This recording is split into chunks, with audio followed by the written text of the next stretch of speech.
गोजोन फुंबिलि बयनिसिमबो बड' इनसाइट 24 आव नोंथांमोनखौ बरायबाय। नोंथाङा बर' रावजों सानफ्रोमबोनि बर' खौरां, सोलोंथायारि, थुलुंगायारि आयदा आरो गोनां फोरमायथि मोनबाय थागोन। दिनैनि फुंबिलिनि खौरांखौ आं नोंथांमोननि सिगाङाव फरायथिनो लादों।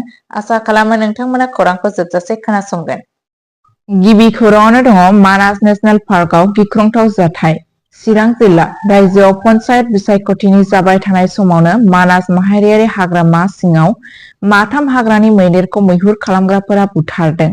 मानास हायुङारि पार्कनि फानबारि रेन्जनि सिङाव थानाय गुदु हाग्रानि सिङाव बे माथाम मैदेरखौ बुथारनायनि जाथाया सोराङाव फैदों। फानबारि रेन्जनि भारत-भुटान सिमायाव थानाय फालें लैथो बिथनिफ्राय एसे गोजानाव माथाम मैदेरनि गुलिजों बुंफबनाय गोथै सह'खौ बोखांनाय जादों।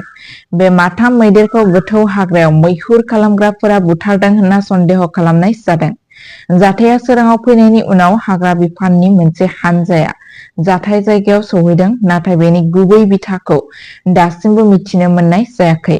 बे समावनो फानबारि हाग्रा बिफाननि मोनसे हाथियार गोनां गेदेर हानजाया मानास माहारियारि हाग्रामायाव मैहुर खालामग्राफोरनि बेरेखायै गिख्रंथाव हाबाफारि जागायो। फानबारि रेन्ज ओनसोल, जायखौ मोनसे मैहुर खालामग्राफोरनि मिरु महरै मिथिनाय जायो, उनाव बिटिसि खुंथाय, एबसु आरो गुबुन गुबुन मिथिंगाखौ मोजां मोनग्रा हानजा आरो आफादफोरनि नाजानायजों गुबै लामायाव लाबोफिननाय जादोंमोन। दाय नायबिजिरनाया सोलिगासिनो दं। नैथि खौराङावनो दङ बिश्वनाथ जिल्लानि मोनथाम बिधानसभा बियाबाव गोजोनै बिसायख'थि। बिश्वनाथ जिल्लायाव मैया गिबि खोलोबनि पन्चायत बिसायख'थियाव गोजोनै जोबलांबाय। बिश्वनाथ जिल्लानि सिङाव थानाय बिश्वनाथ, बिहाली आरो गहपुर बिधानसभा बियाबनि सिङाव थानाय गासै 747 भट मिरुफोराव मैया फुंनि 7:30 रिंगानिफ्राय भटारफोरा भट होयो। बिश्वनाथ बिधानसभा बियाबनि मोन 250 भट मिरु, बिहाली बिधानसभा बियाबाव 215 भट मिरु आरो गहपुर बिधानसभा बियाबनि सिङाव थानाय मोन 282 भट मिरुफोराव भट होनाय जादोंमोन। मख'नो गोनांदि गिबि खोलोबआव जानो गोनां बिश्वनाथ बिसायख'थि जिल्लानि सिङाव थानाय बिश्वनाथ, बिहाली आरो गहपुर बिधानसभा बियाबाव गिबि खोलोबआव बिसायख'थिनि जानो गोनां भटारफोरनि अनजिमाया सा 4,74,927। बेनि गेजेराव हौवा भट होग्राफोरनि अनजिमाया सा 2,37,836, आइजो भट होग्राफोरनि अनजिमाया सा 2,37,083 आरो गुबुन भट होग्राफोरनि अनजिमाया सा 8। जिल्लानि सिङाव थानाय 12 जिल्ला परिषद, 73 गामि पन्चायत आरो 730 गामि पन्चायत बर्डफोराव गासै 1,312 बिजाथिफोरा बिसायख'थि गेलेदोंमोन।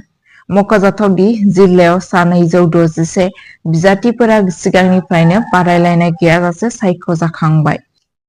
थामथि खौराङावनो दङ बिटिसिआ दिल्लीयाव गिबि मावफुं आफादनि जथुम खुंफुंदों, गाहाय जौगाखां बिथांखि फोसावदों।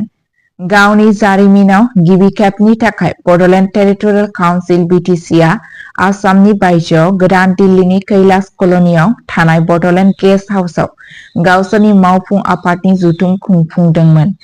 सावरायनायनि उनाव बिटिसिनि गाहाय मावफुं सोद्रोमा CM प्रमद बर'आ खौरां बिजोंनि सिगाङाव बिबुंथि लाखियो आरो बिटिआरआव खौसेयै जौगानाय, हारिमुआरि जौगाहोनाय आरो बिथायारि सानज'थाय जौगाथायनि सायाव नोजोर होनानै गोबां गोनां थिरांथाफोरखौ फोसावो। मोनसे गेदेर फोसावनाया जाबाय गाहाय मन्थ्रि, मिरु नखर मन्थ्रि, आसाम आरो दिल्लीनि गिबि मन्थ्रि आरो दिल्ली MCDनि मेयरखौ बड'फा उपेन्द्रनाथ ब्रह्मनि मुसुखा फसंनायाव मदद होनाय आरो बिथांनि सन्मान लाखिनायाव लामा मुं दोन्नायाव हेफाजाब होनायनि थाखाय साबायखर बावनाय। मुसुखानि थावनिखौ सामलायनो थाखाय बिटिसिआ दिल्ली MCDनो दानफ्रोमबो 25 रां होगोन।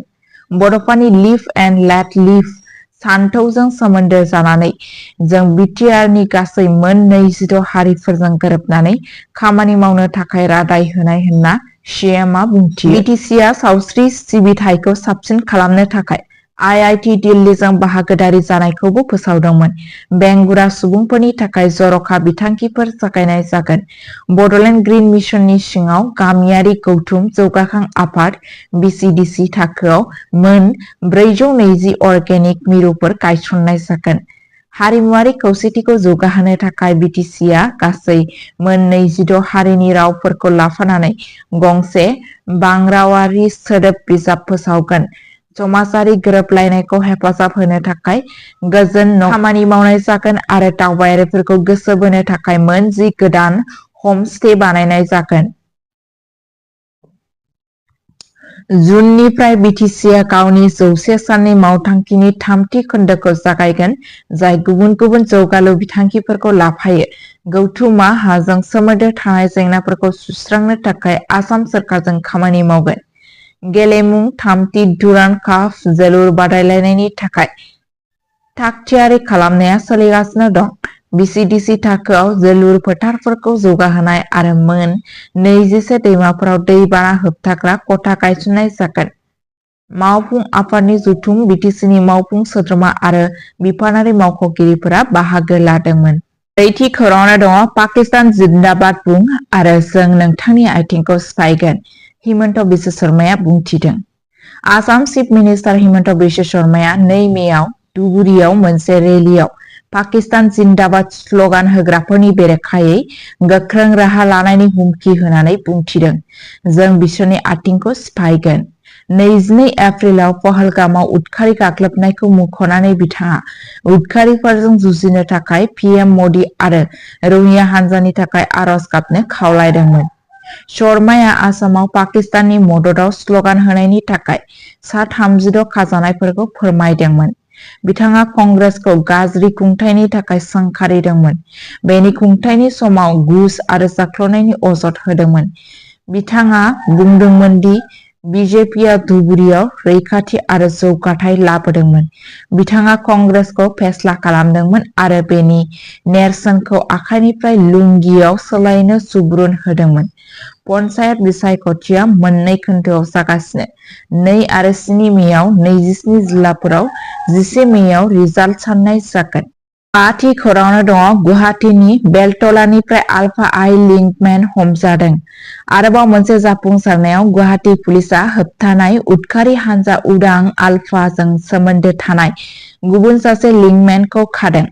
हमजानाय सुबुंनि सिनायथिखौ बिश्वजित रय होनना मिथिनाय जादों, जायखौ मैया हर गेजेराव सोहोरनि बेलतला ओनसोलनिफ्राय हमनाय जादोंमोन।